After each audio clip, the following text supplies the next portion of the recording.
हर खबर पर होगी आपकी पकड़। डाउनलोड कीजिए एबीपी लाइव ऐप। अयोध्या में राम जन्मभूमि परिसर के समतलीकरण के दौरान मंदिर के अवशेष मिलने का दावा ट्रस्ट की तरफ से किया गया। ये इस समय की बड़ी खबर है। दरअसल जब समतल करने के लिए खुदाई हुई, उसी खुदाई के दौरान बड़ी तादाद में बताया जा रहा है देवी देवताओं की खंडित मूर्तियों के अलावा 7 ब्लैक टच स्टोन के स्तंभ, 6 रेड सैंडस्टोन के स्तंभ सहित 5 फीट का एक शिवलिंग भी मिला है। खुदाई के दौरान पुरातात्विक महत्व की कई वस्तुएं मिली, जैसे कलश मिला, पुष्प, आमलक आदि। आपको बता दें, इसी महीने 11 मई से राम जन्मभूमि परिसर में समतलीकरण का काम शुरू हुआ।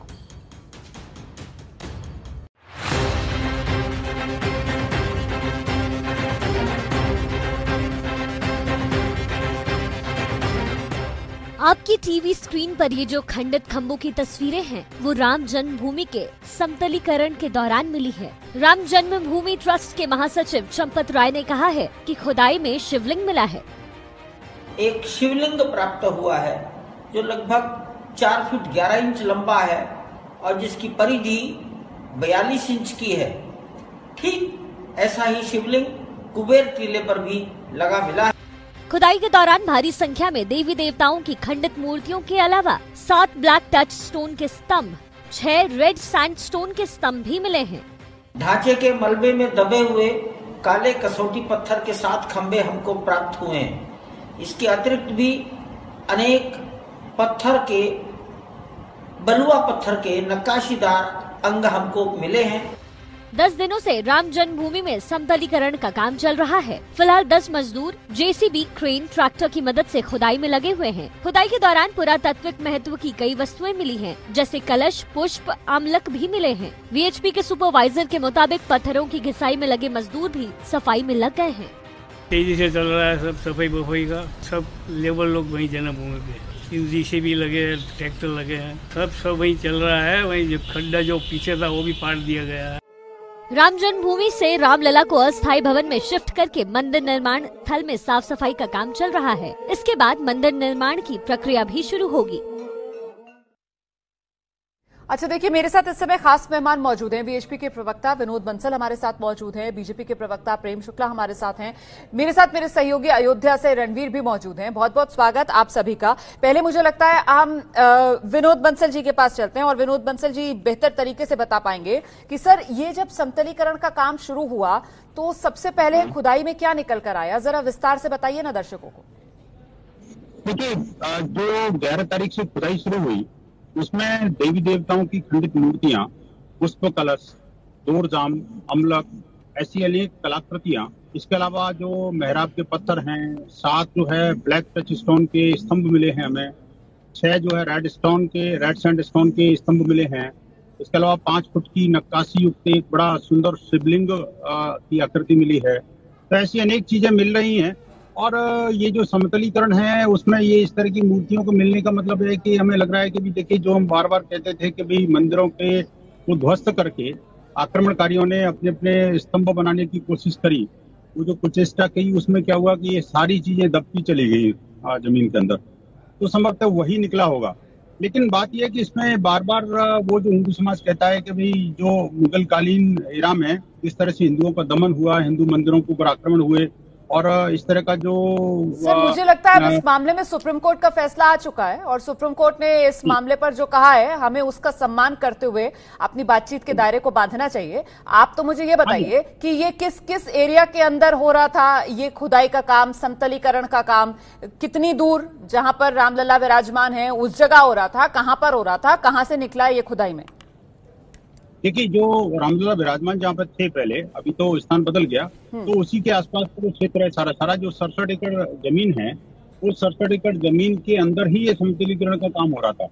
तो उसी समतलीकरण के दौरान ये सब चीजें मिली हैं असल में, और वो काम जारी है और सारा सोशल डिस्टेंस मेंटेन करते हुए और वर्तमान परिस्थिति को ध्यान में रखते हुए वो सब काम चल रहा है। तो सर, कितनी गहराई से मिली है ये भी बताना चाहिए आपको दर्शकों को। कितनी डीप खुदाई हुई है, कितनी गहराई से निकल कर आया ये सब सामान? नहीं, गहराई तो कुछ था ही नहीं। बेसिकली हमने कोई खुदाई थोड़ी की है, हमने तो सिर्फ समतलीकरण किया है भूमि का। तो भूमि के समतलीकरण में जो कुछ चीजें उबड़ खाबड़ थी उनको प्लान किया है, और मंदिर के लिए एक तरह से वो जो बनाने के लिए जो जमीन को एकदम प्लान किया गया है, जिससे कि हम कंस्ट्रक्शन का काम एक तरह से प्रारंभ कर सकें, उसके कोई डिसीजन ले सकें।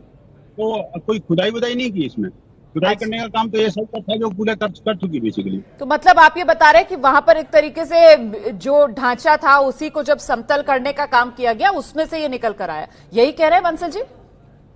नहीं, ढांचा नहीं था, ढांचा तो खत्म हो चुका, ढांचा तो पहले ही जो है ना वो सब साफ हो चुका था। ढांचे का जो मलबा था वो तो राम भक्त पहले ही ले आ चुके थे सारा, वहां पर वो ढांचे का मलबा ही नहीं। लेकिन ये कि अब जो जब ढांचा जाने के बाद में अब जो जमीन जो पूरी उबड़ खाबड़ थी, कहीं टीले बने हुए थे, कहीं गड्ढे थे थोड़े से, तो उस तरह की चीजों को वो सारा लेवलिंग की है। उस लेवलिंग के दौरान ये सब चीजें मिली है। तो बहुत ज्यादा कोई खुदाई का विषय नहीं था, न कोई खुदाई की गई है। वो जो समतलीकरण हो रहा था ये बस समतलीकरण में ही सब निकल कर आ गया। ठीक है, मैं रणवीर का रुख कर लेती हूँ। रणवीर, आप जरा और डिटेल में दर्शकों को बताइए, जिस तरीके से बंसल जी बता रहे हैं कि खुदाई कुछ नहीं हुई है, बस समतलीकरण, ढांचा तो वहां पहले कोई था ही नहीं, लेकिन वो जो उबड़ खाबड़ पूरी जमीन थी, वो 67 एकड़ एरिया, तो वहां से क्या क्या निकला और किस तरीके से समतलीकरण के दौरान ये सारी चीजें निकलती गई? देखिए, हमारे दर्शकों में और हमारे सब में से बहुत से लोग ऐसे हैं जो परिसर के अंदर गए होंगे, और जो नहीं गए हैं उनके लिए बता दूं कि परिसर में दाखिल होने के बाद जो जमीन है वो बहुत ऊपर नीचे है, छोटे छोटे टीले बने हुए हैं, और 30 सालों से कोर्ट का स्टेटस क्वो होने की वजह से वहां कोई भी चीज, एक पत्थर भी जहां पड़ा हुआ था वो पत्थर वहीं पड़ा हुआ था, उनको हटाया नहीं गया था।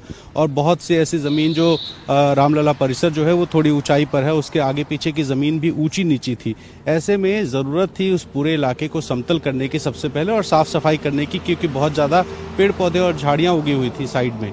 तो उन सारी जगहों को समतल करने का जो काम है वो चल रहा था, और ये अभी 11 तारीख से शुरुआत हुई है। नवंबर में जब फैसला आया उसके बाद ट्रस्ट बनने में थोड़ी देरी हुई, और ट्रस्ट की जब घोषणा प्रधानमंत्री नरेंद्र मोदी ने की थी उसके बाद उम्मीद की जा रही थी कि रामनवमी पर शिलान्यास होगा, लेकिन चूंकि लॉकडाउन हो गया कोरोना की वजह से, तो रामनवमी के दिन पूजन हुआ था। वहां पे विश्व हिंदू परिषद के नेता और ट्रस्ट के सदस्य, जिलाधिकारी, सारे लोग मौजूद थे, और वहां पे पूजन होने के बाद फिर चूंकि लॉकडाउन था और भीड़ इकट्ठी ना हो इसलिए काम नहीं शुरू हो पाया था। अब लॉकडाउन 3 में यानी कि 11 मई से जब काम शुरू हुआ है तो उसमें जेसीबी, क्रेन और 10 मजदूर लगाकर समतलीकरण का काम हुआ। ये बिल्कुल शुरुआती स्टेज है, यानी कि जो जमीन ऊपर नीचे है सिर्फ उसको प्लेन करने का काम किया जा रहा था। ऐसे में उसी में से कुछ ऐसी खंडित मूर्तियां निकली हैं। अब मैं एक बार फिर से रुक कर लेती हूँ। अयोध्या में जो मंदिर के निशान मिल रहे हैं उस पर हम चर्चा कर रहे हैं। रणवीर, आप बता रहे थे किस तरीके से अंदर परिसर वाला इलाका जहां पर टीले बने हुए थे, वहां पर क्योंकि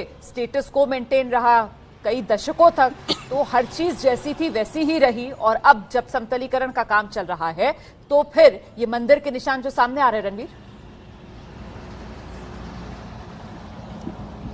देखिए, ये जो भी पुरानी चीज़ें निकली हैं, पौराणिक महत्व की चीज़ें हैं, इनको बहुत हैरानी नहीं होनी चाहिए, क्योंकि जो जजमेंट का आधार था वो एएसआई की वो रिपोर्ट थी, जिस एएसआई की रिपोर्ट में इस तरह के पौराणिक चीज़ें निकली थी, और वो सारी चीज़ें अयोध्या में जो म्यूजियम है उन म्यूजियम में रखी हुई हैं। ऐसे में जैसे जैसे काम आगे बढ़ेगा हमें उम्मीद है कि और ज़्यादा चीज़ें निकलेंगी, क्योंकि एएसआई ने अपनी रिपोर्ट में साफ कहा था कि जब खुदाई होती गई और जिस जिस जगह पर जो मेंशन हुआ था पहले पुरानी इतिहासों में, वो सारी चीजें वहां से धीरे धीरे निकलती गई थी, हालांकि टूटी हुई थी। जिस तरह से शिवलिंग मिला 5 फीट का, यहाँ तो सिर्फ समतलीकरण में ये सब निकला है, यहाँ खुदाई में कुछ नहीं निकला है, जिस तरीके से अभी बंसल जी बता रहे थे जी, ये इसीलिए समतलीकरण में ही निकल रहा है, वो कह रहे हैं।